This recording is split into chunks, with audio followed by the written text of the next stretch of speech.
आणि बुलेटिनच्या सुरुवातीलाच महत्त्वाची बातमी मुंबईतून। मुंबईच्या एल्फिन्स्टन भागातून जाणाऱ्या शिवडी वरळी उन्नत मार्गाच्या पुलाला स्थानिक रहिवाशांकडून विरोध केला जातोय। या ठिकाणी बाधित होणाऱ्या प्रकल्पग्रस्तांचं या ठिकाणी पुनर्वसन करावं अशी स्थानिकांची मागणी आहे। खरं तर या प्रकल्पामुळे एकूण 19 इमारती बाधित होणार आहेत। मात्र सुरुवातीला हाजी नुरानी चाळ आणि लक्ष्मी निवास या 2 इमारती MMRDA कडून रिकाम्या करण्यात येणार आहेत। मात्र इतर 17 इमारतींवर देखील या प्रकल्पाचा परिणाम होणार आहे। या ठिकाणी मोठ्या प्रमाणात जागा उपलब्ध असूनही सरकारनं क्लस्टर डेव्हलपमेंटच्या माध्यमातून हे काम करावं अशी मागणी स्थानिकांची आहे। स्थानिकांना विश्वासात घेतलं नाही तर प्रकल्प होऊ देणार नाही असा आक्रमक पवित्राच रहिवाशांनी घेतलाय। त्यांच्याशी संवाद साधलाय आमचा प्रतिनिधी अक्षय कुडकेलवार यांनी। येणारा वरळी शिवडी उन्नत मार्गाला आता परेल भागामध्ये लोअर परेल भागामध्ये राहणाऱ्या स्थानिक रहिवाशांकडून विरोध केला जातोय। पुनर्वसनाची मागणी आणि आहे त्याच ठिकाणी पुनर्वसन करावं आणि स्पष्टता सरकारने द्यावी या मागणीसाठी विरोध केला जातोय। लोकांच्या भावना अतिशय तीव्र या ठिकाणच्या रहिवाशांच्या आहे। नेमकं रहिवाशांचं काय म्हणणं आहे आणि का विरोध केला जातोय आपण जाणून घेऊया। सर, सरकारच्या माध्यमातून जो काही विकास प्रकल्पाचा एक महत्त्वाचा भाग मानला जातोय अटल सेतू, त्याला वरळीपर्यंत जोडणारा एक पूल बांधण्यात येतोय। तुमची नेमकी या संदर्भात भूमिका काय, का विरोध होतोय? आमचा विरोध याच्याकरता आहे की जिथपर्यंत अजूनपर्यंत पुनर्वसनची व्यवस्था केलेली नाही आहे। हे रहिवासी लोकांना कुठे जागा देणार, कुठे राहायला जाणार? या मुलाबाळांचा विचार केला। इथे शाळेमध्ये शिकतात पोरं, यंग पोरं आहेत, ती कॉलेजमध्ये जातात। त्यांचा विचार न करता या सरकारने काही एकदमच ठरवून टाकलं की बाबा आम्ही हे ब्रिज बंद करतोय म्हणून। तुम्ही सांगा हा ब्रिज कोणासाठी होतोय? पैसेवाल्यांसाठी। हे पैसेवाले जे कोण आहेत त्यांच्याकडे गाड्या आहेत, आमच्याकडे कोणाकडे गाड्या आहे? या गाड्या जे वरून खालून जाणार आहेत त्यांच्यासाठी हा ब्रिज आहे। तर आमचा विरोध नाही आहे या ब्रिजला, परंतु जिथपर्यंत ही व्यवस्था होत नाही तिथपर्यंत आम्ही या ब्रिजचं काम चालू करून देणार नाही। मोठ्या संख्येनं तुमच्या इमारती देखील बाधित होणार आहे। यासाठी सरकारने किंवा म्हाडा असेल त्यासोबत MMRDA असेल यांच्या माध्यमातून तुम्हाला काही सांगण्यात आलंय का? काही नाही, अजूनपर्यंत काही नाही। कुठे तुम्ही योजना केलेली आहे? कुठे राहण्याकरता जागा देणार आहे? कुठेतरी जर त्यांनी आम्हाला राजेशकडमध्ये कुठे बिरार बसेल कुठेतरी टाकून दिलं तर शक्य आहे का?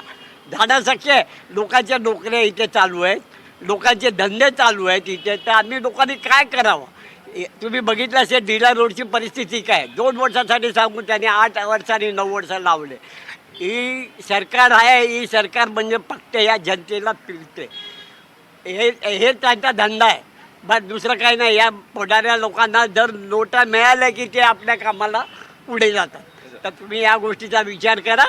जर आम्हाला या गोष्टीचा तुम्ही नाही बंदोबस्त करून दिला तर आमचा या गोष्टीला कंप्लीट विरोध आहे। तर तुम्ही मला सांगा, एकूणच किती रहिवासी या संपूर्ण परिसरामध्ये राहतात, किती रहिवासी बाधित होणार आहे आणि तुमच्या पुनर्वसनाबाबत काही बैठका झाल्या आहेत का?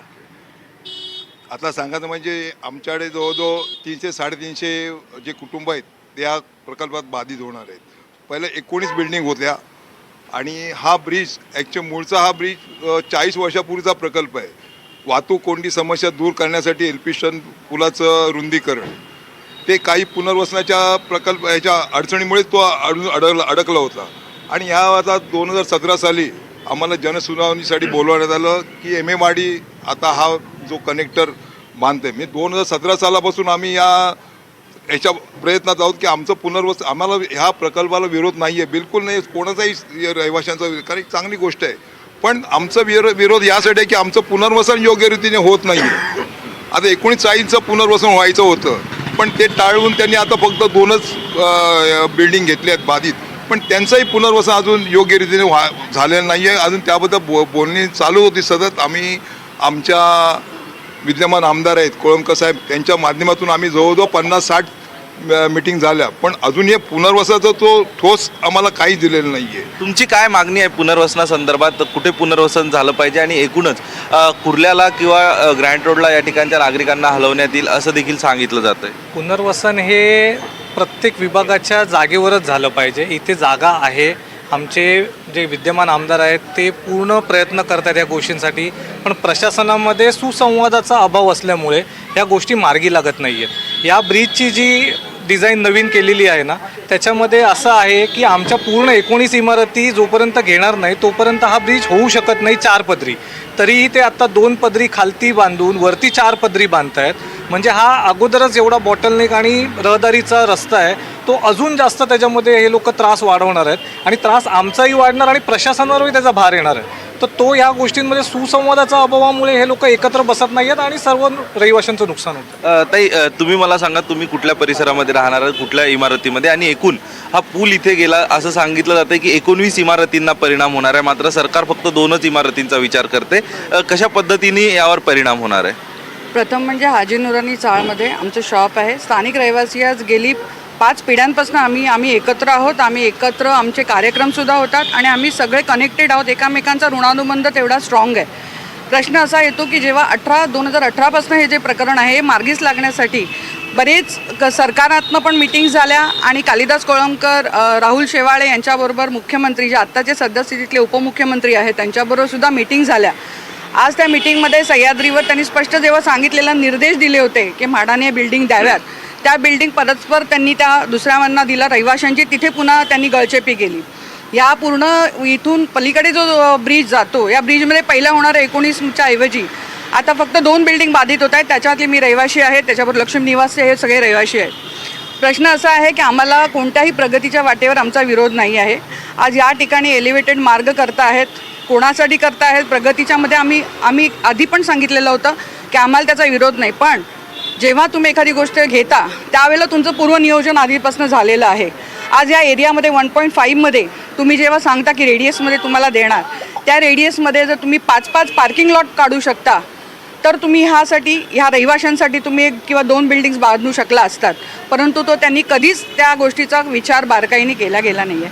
बरं, आता आमच्याकडे जे ते पुनर्वसन होऊ शकतं असं वाटतंय तुम्हाला? पुनर्वसनाचे त्यांनी वेगवेगळे मार्ग दिले, ज्याच्यामध्ये आज या ठिकाणी जर तुम्ही साईडला बघाल तर 36 माळ्याच्या वरती सगळ्या बिल्डिंगी आहेत. आज आम्हाला ह्या प्राईम लोकेशनमधनं तुम्ही काढून जर मुळासकट तुम्ही दुसरीकडे कुठेही नेलं, आज त्या ठिकाणची कॉस्ट नक्कीच याच्यापेक्षा कमी असणार आहे.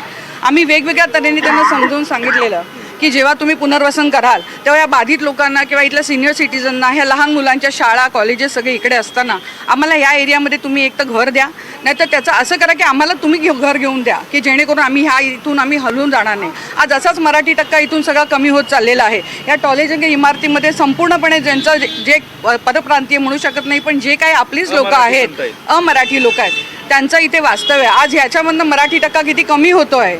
आता इथे आम्ही जर काही या गोष्टीला विरोध नाही दाखवला तर मग पुन्हा प्रश्न तोच ऐरणीवर येणार आहे की आम्हाला इथून समूळ नाश करून आमच्या जीवावर तुम्ही हे करू शकत नाही, म्हणून आमचा विरोध आहे. या गोष्टीला जर तुम्ही व्यवस्थितपणे आम्हाला विश्वासात घेऊन जर सांगितलं असतं तर आम्हाला नक्कीच या गोष्टीचा फायदा झाला असता आणि आज सगळे आम्ही त्यांच्या पाठीशी उभं राहिलो असतो. त्यामुळे आम्हाला या गोष्टीचा विरोध ह्या गोष्टीचा आहे की आमच्याबरोबर कोणतीही ट्रान्सपरन्सी दाखवली गेली नाही आहे. पारदर्शकता दाखवा, मीटिंगला बोलवा आणि असं जे प्रतिनिधी आहेत त्यांना त्यांचा व्यवस्थित विषय सांगा की एक्झॅक्टली काय झालेलं आहे. त्याचा तो विषय घेतला जात नाही.